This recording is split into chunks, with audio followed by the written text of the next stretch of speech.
Imagine this. You wake up, but your eyes are met with total, absolute blackness. It's not the familiar dark of your bedroom at night. This is a thick, heavy darkness that feels like it's pressing down on you. You try to sit up, but your head hits something solid, hard, wood. You reach out your hands, more wood, to your left, to your right, above you, below you. You are trapped.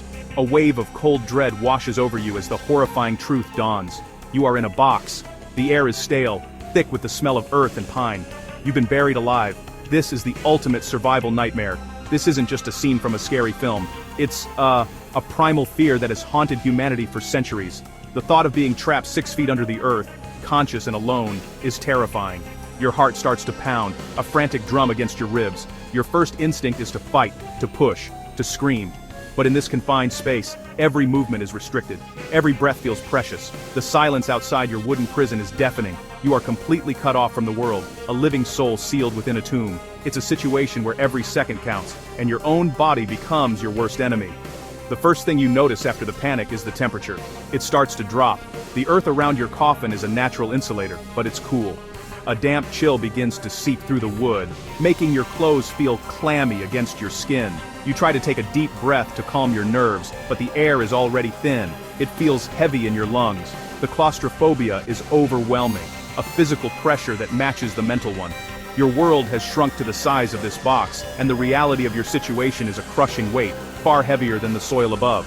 You are now in the most extreme survival situation imaginable. There are no tools, no resources, no clear path to safety. It's just you, your wits, and the rapidly dwindling supply of oxygen in your tiny prison. The fight for life has begun, but the battlefield is unlike any other. It's a war waged against the confines of a box, against the suffocating earth, and against the ticking clock of your own biology. Your mind races, trying to process the impossible. How did this happen? Who can save you? And the most urgent question of all, what do you do now?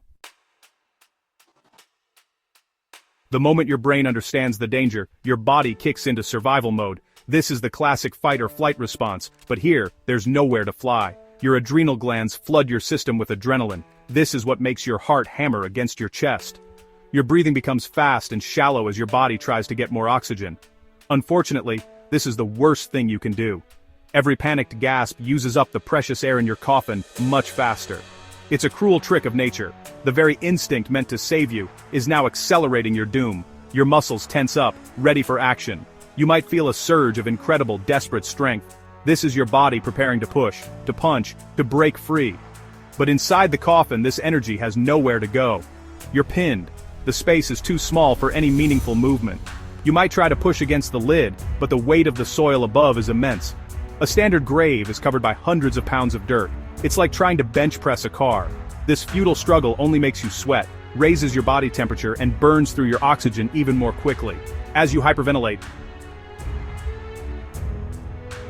the Saïd-Bouvaz balance of gases in your blood begins to change. You're breathing out too much carbon dioxide. This can lead to dizziness, tingling in your fingers and toes, and even muscle cramps. It feels like your own body is short-circuiting. The initial rush of adrenaline starts to fade, replaced by a growing sense of exhaustion. The struggle is physically draining, and with limited oxygen, your muscles start to ache and weaken. Your body is screaming for air, but it's only finding more of what it's trying to expel, carbon dioxide. The physical sensations are intense and terrifying. The air becomes noticeably warmer and more humid from your own breath and sweat. It feels like breathing in a thick, hot fog. Your throat might feel dry and scratchy, and a desperate thirst can set in. Your head begins to ache, a dull throb at first, but it will grow into a pounding headache as the carbon dioxide levels continue to rise. Your body is sending out every alarm it has, signaling that the environment is becoming toxic. It's a desperate internal battle for survival. The biggest enemy you face underground is not the darkness or the confinement, it is asphyxiation. This is the scientific term for what happens when your body is deprived of oxygen. Inside a sealed coffin, you have a very limited supply. An average casket has about 800 to 900 liters of air. A person at rest uses about half a liter of oxygen per minute. This gives you a rough timeline. However, panic and struggle dramatically increase your oxygen consumption. The more you fight, the faster the air runs out. It's a vicious cycle that is almost impossible to break. As you breathe, you are not just using up oxygen, you are also breathing out carbon dioxide, CO2. This waste gas starts to build up in the confined space of the coffin. At first you won't notice it, but as the concentration of CO2 increases, it becomes a poison. High levels of carbon dioxide in the air you breathe are toxic. This condition is called hypercapnia. It's the reason you start to feel drowsy and confused. Your breathing will become more and more difficult, not just from lack of oxygen, but from the body's reaction to being poisoned by its own exhaust. The process of asphyxiation is a gradual one. As oxygen levels drop, your body's functions start to fail. This is called hypoxia. Your brain is the most oxygen-hungry organ, so it's one of the first to be affected. You'll experience confusion, poor judgment, and a loss of coordination. You might even experience hallucinations. As the carbon dioxide builds up, you'll feel an overwhelming urge to breathe, a sensation known as air hunger. It feels like you're drowning. Eventually, the combination of low oxygen and high carbon dioxide will cause you to lose consciousness. This loss of consciousness is, in a grim way, a small mercy. Once you are unconscious, you are no longer aware of the terror of your situation. Your body will continue to try to breathe for a short while, but without oxygen, brain death will follow within minutes. The entire process, from the first moments of panic to the final loss of consciousness, is a brutal race against time. The main dangers are using up your oxygen too quickly through panic and being overcome by the toxic buildup of carbon dioxide. Your survival depends entirely on conserving the air you have. The physical struggle is immense, but the psychological battle might be even worse. Your mind is trapped in a sensory deprivation chamber. There is no light, no sound from the outside world, and no room to move. This complete isolation can quickly lead to severe mental distress. Panic attacks are almost a certainty. Your thoughts will race, cycling through disbelief, anger, and utter despair. You might replay memories, think of loved ones, or become consumed by the question of how you got here. This mental chaos makes it impossible to think clearly, which is the one thing you need to do. The darkness plays tricks on your mind. Without any visual input, your brain might start to create its own. These are not just daydreams. They can be vivid hallucinations. You might see lights that aren't there, or imagine the faces of family and friends. You might hear voices calling your name or the sound of digging that offers a false glimmer of hope. This is your brain trying to make sense of the void, but it can lead to a complete detachment from reality. The line between what is real and what is imagined blurs, adding another layer of terror to the experience. As time stretches on, a profound sense of hopelessness can set in. The initial adrenaline-fueled fight gives way to a crushing realization of your powerlessness. This can lead to a state of deep depression and resignation. You are utterly alone with your thoughts, and those thoughts are likely to be dark. The fear of death is constant and overwhelming. It's not just the fear of dying, but the fear of the process of dying in this specific, horrifying way. This mental anguish is exhausting, draining you of any will to survive long before your air runs out. In this extreme state, some people might experience a strange sense of calm or acceptance. This isn't giving up, but rather the mind's final defense mechanism against unbearable terror. It's a state of detachment, where you observe your situation almost as if it's happening to someone else. It might be triggered by the physiological effects of hypoxia, which can sometimes induce a feeling of euphoria, but for most, the journey is one of escalating fear and anxiety, a mental breakdown that mirrors the physical one. The coffin becomes a tomb for the mind as well as the body. So, how long can you actually survive? This is the question everyone asks, and honestly, the answer is pretty grim. It's not a matter of days, it's really just a matter of hours, or even minutes. The single most important factor is the amount of air available in the coffin. A standard-sized coffin only has a limited volume of air. If you somehow manage to remain perfectly calm, which, let's be real, is nearly impossible, and breathe as slowly and shallowly as possible, you might have enough oxygen to last for 5 to 6 hours. But this is the absolute best-case scenario, a kind of theoretical maximum that almost never happens in reality. However, nobody actually stays calm in a situation like this. Panic is pretty much inevitable. Like we've discussed, panic makes you breathe faster and deeper, and that burns through your oxygen supply at an alarming rate. If you are screaming, crying, or struggling, you can easily use up your available oxygen in just an hour or two. Every frantic movement, every desperate shout for help, it all shortens your survival window. The size of the person also really matters. A larger person has a higher metabolic rate and will use up oxygen faster than a smaller person. The clock is ticking, and panic just keeps pushing the hands forward. The type of coffin and burial also plays a crucial role. A modern high-end casket might be sealed to be airtight and watertight. While this is meant to protect the body from the elements, for a living person, it's basically a death sentence. An airtight seal means no new oxygen can get in, making the countdown brutally efficient. A cheaper, simple, wooden box, on the other hand, might not be perfectly sealed. It could have small cracks, or gaps. In this case, a tiny amount of air could potentially seep in from the surrounding soil. But honestly, this is highly unlikely to be enough to keep someone alive for long. Historically, there were things called safety coffins invented back in the 18th and 19th centuries. These were designed for exactly this fear.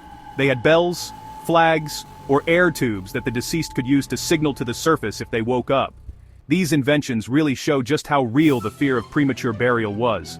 But in the modern world, with modern medicine, being buried alive by mistake is incredibly rare. Still, the countdown is real, and without a safety coffin, your chances of lasting more than a few hours are heartbreakingly slim. It's a race you are almost guaranteed to lose. The scene is famous in movies. The hero, buried alive, summons their last ounce of strength, punches through the coffin lid, and claws their way up through the soil to freedom. It's dramatic, it's inspiring, but honestly, it's a complete fantasy. Let's break down why. First, you have the coffin itself.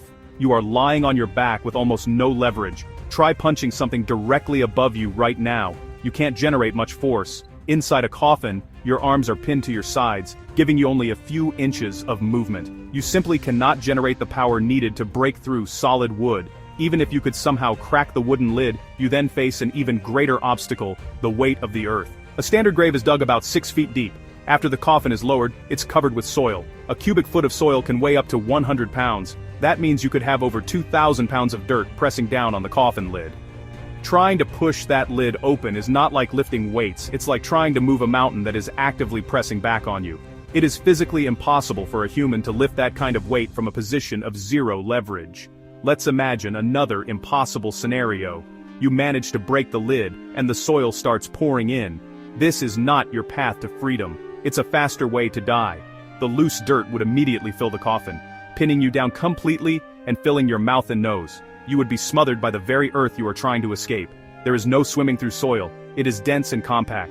Any space you create is immediately filled. Instead of digging your way out, you would be burying yourself even more securely within your own grave. The reality is that once you are buried under a significant amount of soil, there is no physical escape. Your strength is useless. Your determination is futile against the laws of physics. The only hope of escape is not from your own efforts, but from the outside. Someone has to dig you out.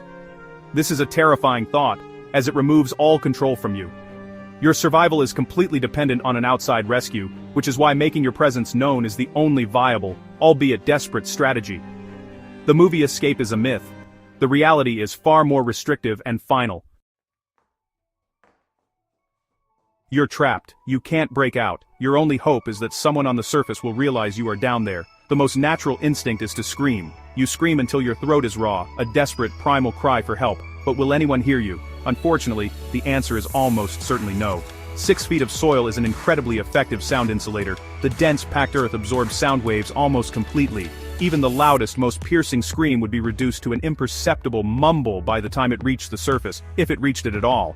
Think about how sound travels. It needs a medium to move through, like air. While soil is a medium, it's a very poor one for sound. It's dense and non-uniform.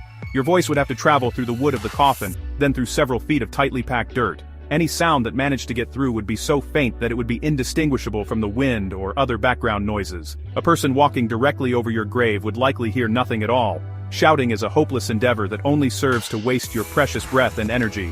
What about banging or knocking? It seems like a better idea.